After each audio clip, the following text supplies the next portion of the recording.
종교개혁자 루터가 복음에 대해서도 사실은 그랬습니다. 종교개혁자 루터는 종교개혁을 일으키고 복음을 회복시켜놨지만 사실은 그 전까지는 복음에 대해서 전혀 모른 채 신앙생활을 열심히 하는 사람이었습니다. 루터는 머리가 좋았습니다. 그래서 최연소 나이에 그 대학에서 석사학위를 딴 훌륭한 사람이었습니다. 그리고 공부를 잘해서 당시에는 전망이 좋았던 법학부에 진행을 해서 이제 공부를 하려고 했습니다. 우리도 그러잖아요. 공부 잘하는 학생들 이렇게 의대 가고 법대 가고 그러잖아요.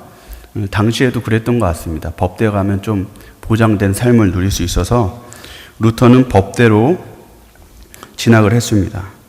근데 한 사건을 경험하게 되는데요. 지나가다가 폭풍우를 만나게 되는데 그 폭풍우 가운데 벼락이 치는데 루터가 그 벼락에 맞게 되는 일을 경험합니다. 거의 죽을 뻔합니다.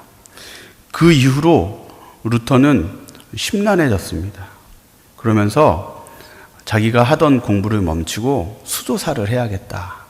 그래서 루터는 당시 수도사가 됩니다. 수도사가 돼서 루터가 항상 고민했던 건 뭐냐면요. 구원이었습니다. 내가 하나님 앞에 죄사함을 받아야지 내가 구원을 얻을 텐데 어떻게 내가 죄사함을 받을 수 있을까?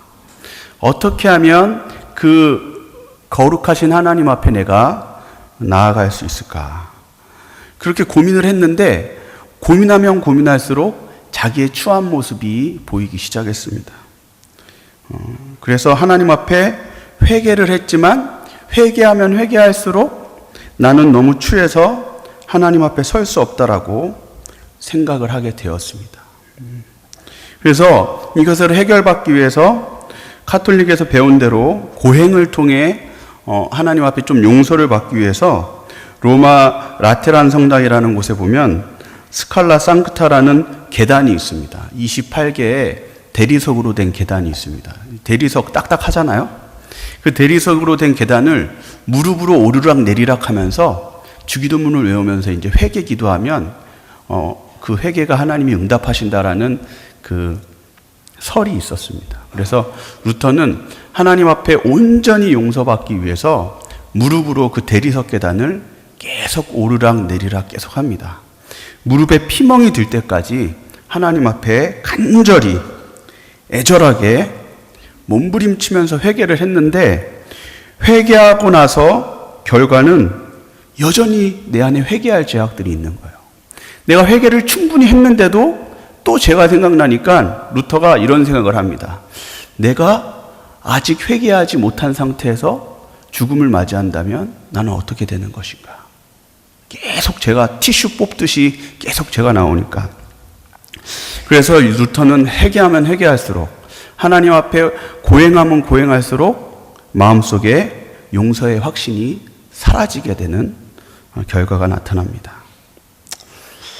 이와 같이 성경에 대해서 많이 알았고 당시 루터는 성경을 가르치는 교수였습니다. 성경에 대해서 많이 알았고 복음에 대해서 많이 들었음에도 불구하고 전혀 하나님의 용서의 십자가에 대한 이해 없이 교회를 다녔다라는 것입니다. 루터뿐만 아니라 중세교회가 다 그랬습니다. 1000년이라는 오랜 시간 동안 교회는 성경은 읽었지만 복음을 모른 채 1000년 넘게 살았습니다. 암흑기라고 하죠. 문제는 이게 루터의 문제가 아니라 여기 계신 여러분의 문제이고 나의 문제일 수 있습니다. 내가 교회는 다녔지만 아무리 오래 다녔지만 내가 복음에 대해서 사실은 제대로 이해 못했을 수 있다라는 겁니다. 그걸 어떻게 알 수 있는가? 예수님을 믿고 천국 갔다라고 믿는다고 말하지만 사실 그리스도인 안에 용서받았다라는 확신이 없는 사람들도 많이 있다는 것입니다. 뭔가 복음에 대해서 안다고 생각하지만 사실 뭔가 모르는 겁니다. 여러분도 그럴 수 있습니다. 여러분, 복음을 진정 깨닫기 위해서 오늘 우리가 함께 읽었던 말씀을 잘 우리가 이해했으면 좋겠습니다. 머리로 이해해야 되고요. 머리로 이해된 말씀이 내 가슴 속으로 와닿아야 됩니다. 오늘 말씀은 16절 보면 내가 복음을 부끄러워하지 아니하노니 이 복음은 모든 믿는 자에게 구원을 주시는 하나님의 능력이 됨이라 라고 고백합니다. 그러니까 하나님이 구원을 주실 수 있는 유일한 방법이 바로 복음이라는 거죠. 복음을 통해서만이 우리가 구원을 받을 수 있다는 겁니다. 그래서 복음을 다른 말로 이렇게 집어넣으면 십자가라고 넣어도 됩니다. 십자가는 구원을 주시는 하나님의 능력이 됩니다. 이 십자가, 여기 복음을 십자가로 집어넣으면 됩니다. 17절 말씀을 보면 17절 말씀이 중요합니다.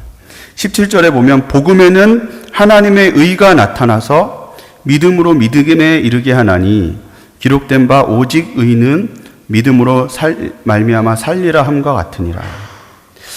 여기 계신 분들은 오늘 예배를 드리고 나갈 때 이 17절 말씀의 초반부는 외우셔야 됩니다. 복음에는 뭐가 나타납니까?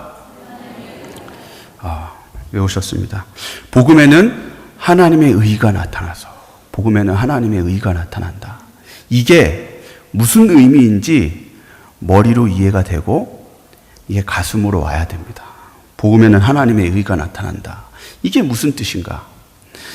믿음으로 믿음에 이른다라는 뜻은 믿음으로 구원받는 믿음에 이른다, 이런 의미입니다. 믿음으로 구원에 이른다, 이런 의미가 됩니다. 기록된 바 오직 의는 믿음으로 말미암아 살리라 함과 같으니라. 이건 구약 성경을 인용한 거죠. 그래서 17절을 저만의 해석으로 번역을 한다면 복음에는 하나님의 의가 나타나서 믿음으로 구원에 이르게 하나니 구약 성경이 말하는 것이 바로 이것입니다 라고 이제 사도 바울이 말하고 있는 거죠. 그러면 우리가 최종적으로 중요한 건 무엇이냐? 하나님의 의라는 게 도대체 무엇인가입니다. 복음에는 하나님의 의가 나타난다는데 이게 뭘까? 사실 이거는 루터가 했던 고민 중에 하나였습니다. 아까 말했던 루터는 이미 대학교에서 성경을 가르치던 교수였습니다. 그래서 루터는 당시 시편을 강의를 한 다음에 로마서도 강의를 하고 히브리서도 강의하고 갈라디아서도 강의했습니다. 성경 전반적으로 지식은 있었습니다. 근데 문제는 뭐가 없었습니까? 복음에 대한 깨달음이 없었습니다. 그래서 루터는 로마서를 볼 때 여러 가지 많은 본문들을 알고 있었는데 뭔가 맞지 않는다는 걸 알고 있었습니다. 특별히 1장 17절, 오늘 읽었던 1장 17절 말씀에 하나님의 의가 나타난다라는 표현을 읽을 때마다 루터는 막혔습니다. 성경을 읽는데 하나님의 의가 나타나서라는 이 한 단어 때문에 루터는 로마서를 이해하는 게 막혀 있었습니다. 혼란스러웠습니다. 루터는 흠없이 생활했지만 하나님의 의라는 단어를 볼 때마다 기분이 안 좋았습니다. 왜냐? 하나님의 의라는 단어를 볼 때마다 하나님의 심판이 생각이 났기 때문입니다. 의로우신 하나님이 나에게 완전한 모습을 요구하시는 것 같은데 나는 늘 완전하지 못한 내 자신을 보면서 내 자신이 낙심이 되고 하나님 앞에 거절받을 것 같고 그래서 더 마음에 부담이 되었던 겁니다. 그래서 루터는 이렇게 고백합니다. 나는 죄인들을 벌하시는 의로우신 하나님을 사랑하지 않았다. 미워하였다. 라고 고백합니다. 그럼에도 불구하고 루터는 이 바울의 이 말씀을 붙잡았습니다. 복음에는 하나님의 의가 나타난다는 게 무슨 뜻일까? 이렇게 붙잡고 묵상하기 시작하다가 어느 한순간 전혀 다르게 보이기 시작했습니다. 마치 지구가 평지인 줄 알았다가 어느 순간 둥글다는 걸 깨달았을 때 모든 것이 풀렸던 것처럼 루터가 복음에는 하나님의 의가 나타난다라는 이 하나님의 의를 다른 단어를 집어넣어봤더니 모든 로마서가 풀리는 것을 경험했습니다. 그 다른 단어가 무엇인가라고 했을 때 하나님의 의에다가 은혜라는 단어를 집어넣습니다. 복음에는 하나님의 은혜가 나타나서라고 읽기 시작하니까 모든 로마서가 이어지기 시작한 겁니다. 아, 그렇구나. 복음은 하나님이 심판하시고 무서운 모습으로 다가오시는 것이 아니라 복음은 우리에게 은혜 베푸시는 하나님의 은혜가 나타난다. 구원받으려면 우리가 의로워져야 되는데 의로워지기 위해서 내가 의를 이루는 것이 아니라 어떻게 의로워지는 겁니까? 하나님이 친히 십자가를 지심으로 하나님이 우리의 의를 대신 이루어주신 겁니다. 하나님이 의를 이루시고 우리에게 의롭다라고 선물해 주신 겁니다. 그래서 복음 안에서는 더 이상 우리가 의로워질 필요가 없다라는 걸 깨닫게 됩니다. 내가 더 이상 하나님 앞에 매달리지 않아도 된다라는 걸 알게 됩니다. 루터는 하나님의 의가 형벌이 아니라 우리에게 은혜를 베푸시고 용서를 베푸시는 하나님의 의라는 것을 깨달아집니다. 더 이상 하나님 앞에 완벽을 위해서 내가 해야 될 것은 없다라는 것입니다. 누가 행하였습니까? 우리가 의로워지기 위해서 하나님이 행하셨다라는 겁니다. 그래서 복음에서 하나님의 의가 나타난다는 것은 무슨 뜻입니까? 복음에는 하나님의 은혜, 하나님의 행위가 나타난다는 겁니다. 우리가 의로워지기 위해서, 우리가 구원받기 위해서 하나님이 일하셨다라는 겁니다. 그래서 초점이 나의 행동에 맞춰져 있는 것이 아니라 초점이 하나님의 행동에 맞춰져 있다라는 것을 여러분이 이해해야 됩니다. 그래서 이걸 다른 쉽게 이해할 수 있는 방법 중에 하나가요. 저는 얼음땡을 생각해 봤습니다. 여러분 얼음땡 아시죠? 내가 평민입니다. 그리고 술래가 나를 잡으러 옵니다. 근데 술래가 나보다 빠릅니다. 그럼 어떻게 해야 됩니까? 얼음해야죠. 그러면 여러분, 얼음한 나는 살기 위해서 어떻게 해야 됩니까? 얼음한 나는 살기 위해서 할 수 있는 게 없습니다. 이것이 얼음땡인 거죠. 내가 얼음에 있으면 이제 나는 할 수 있는 게 없어요. 그럼 누가 해야 됩니까? 누군가가 나에게 와서 땡해줘야 되는 거예요. 얼음땡에 중요한 거는 내가 아니라 날 땡해주러 오는 사람이 중요한 겁니다. 이게 바로 복음입니다. 복음의 시작은 어디에서 시작되냐면 내가 죽었고 아무것도 할 수 없다라는 것을 깨닫는 데서부터 복음은 시작됩니다. 복음의 전제는 뭐가 있는가? 내가 죄인이라는 걸 깨닫는 데서부터 있는 겁니다. 아, 내가 하나님 구원받기 위해서 의로워져야 되는데 구원받으려면 구원받을 만한 이유가 있어야 되는데 나는 할 수 없다. 하나님 앞에 나는 죄인이다. 내가 좀 착해지려고 노력해도 나는 이미 죄인이고 죽었다라는 걸 깨닫는 겁니다. 나는 의로워질 수 없다. 그래서 복음에서는 내가 죄인이라는 것을 깨달을 때 비로소 복음이 시작이 됩니다.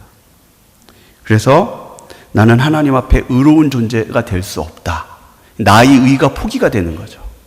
하나님의 누군가의 은혜가 필요한 존재라는 것을 깨닫는 겁니다.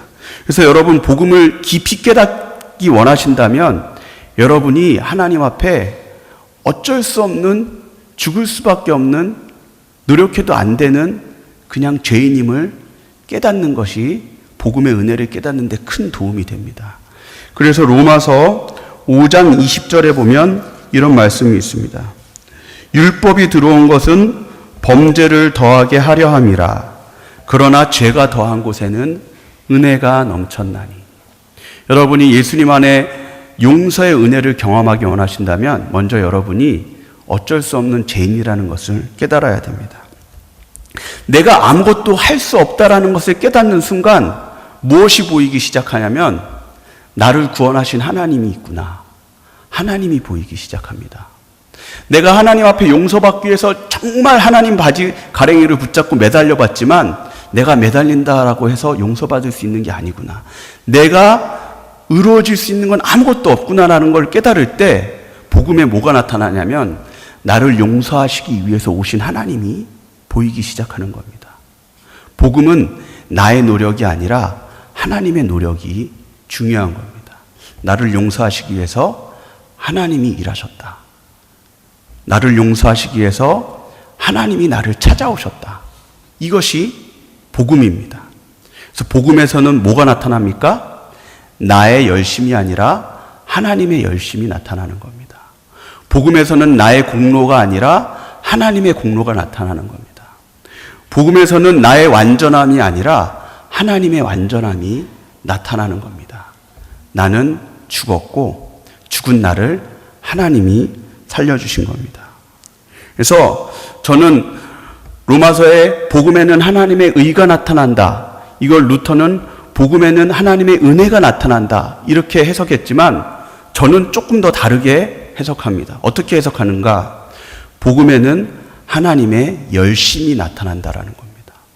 하나님이 우리를 너무 사랑하셔서 가만히 계시지 않고 나의 삶 가운데 오셨다라는 겁니다. 십자가를 지셨다는 겁니다. 복음에는 나를 향한 하나님의 열심이 나타납니다. 복음을 영화로 쓴다면 어떤 스토리를 만들 수 있을까? 여러분 보통 영화 하면 감동의 포인트가 있죠. 감동의 포인트 보통 이렇게 사랑하는 사람이 만나면 감동적입니다. 근데 영화가 두 가지 유형으로 만들어질 수 있는데요. 첫 번째는 엄마 찾아 산말리 같은 영화가 있습니다. 그건 어떤 영화입니까? 아들이 엄마가 너무 보고 싶은데 엄마가 저 멀리 일하러 간 거예요. 엄마 찾아 산말리라는 만화 영화가 1976년에 우리나라에서 상영을 했습니다. 여기 계신 분들 중에 좀 보신 분들도 있을 겁니다. 거기 보면 마르코라는 아이가 나오는데 엄마가 아르헨티나로 일하러 떠납니다. 근데 마르코가 너무 엄마가 보고 싶었는데 엄마가 연락이 단절된 거예요.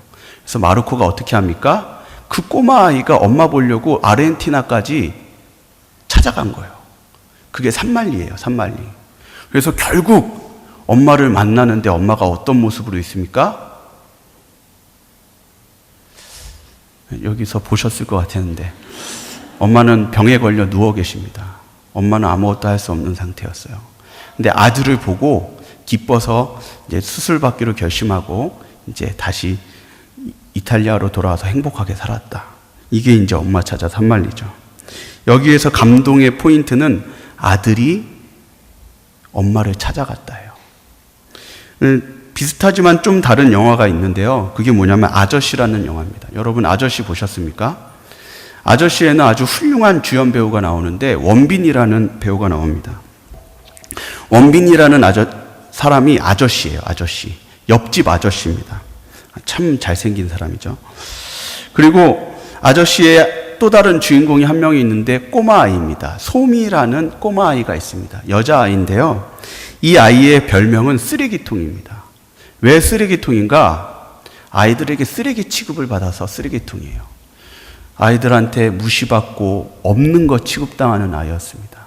학교에서 거짓말도 하고 도둑질하다가 걸리기도 했어요. 그래서 아이들이 이 소미라는 아이를 쓰레기통 취급합니다. 근데 문제는 이 무가치한 아이가 인신매매범한테 잡혀갑니다.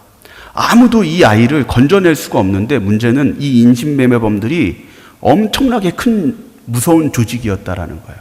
소미는 자기의 능력으로는 절대 빠져나올 수 없는 인신매매범들한테 잡혀가는데 이 인신매매범들이 하는 일은 장기매매였습니다. 소미의 눈을 빼서 팔고 소미의 장기를 빼서 파는 일을 할 계획에 있었던 겁니다.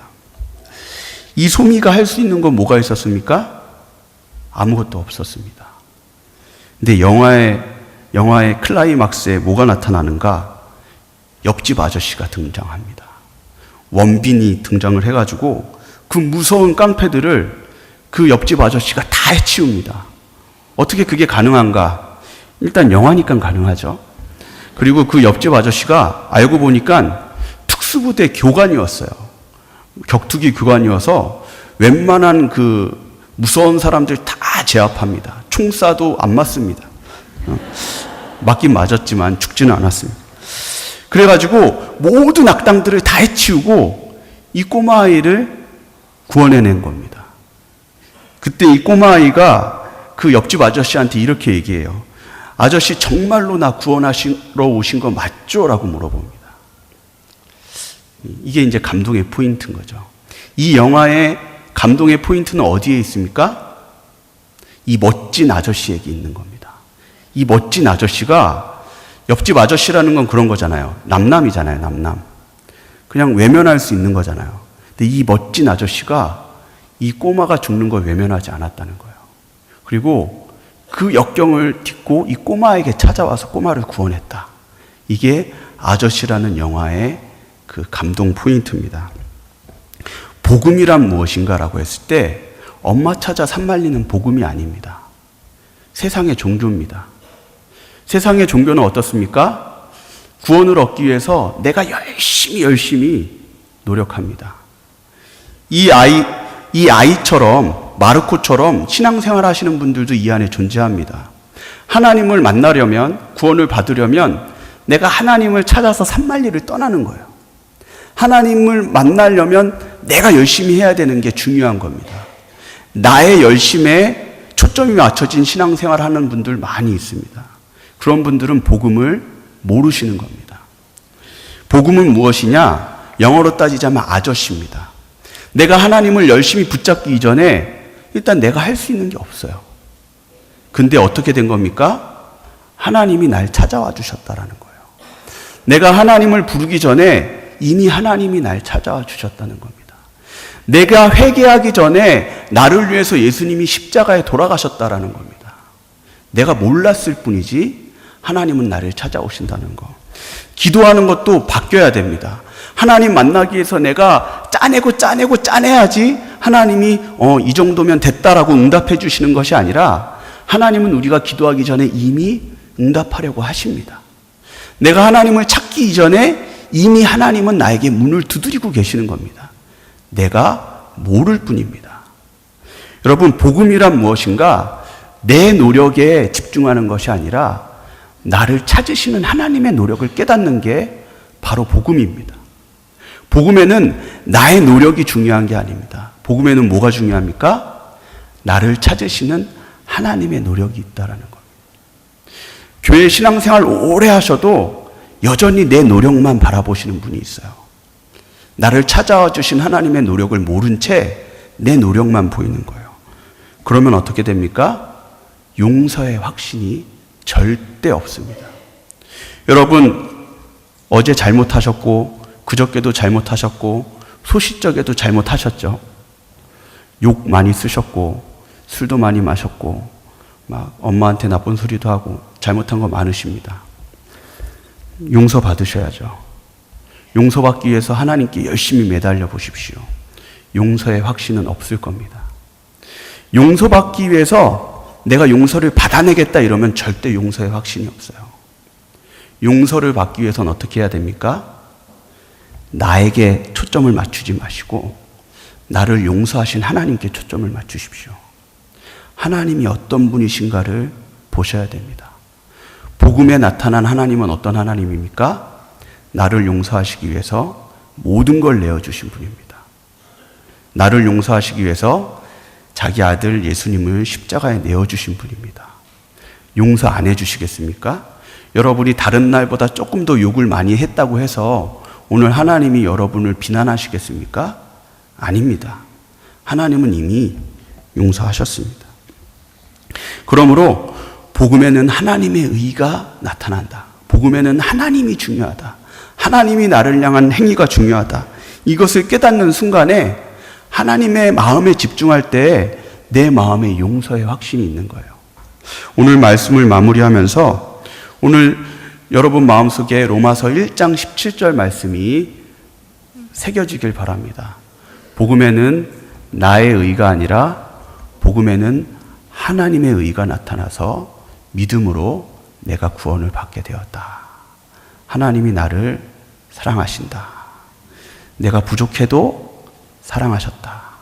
이 사실이 여러분을 자유케 할 것입니다.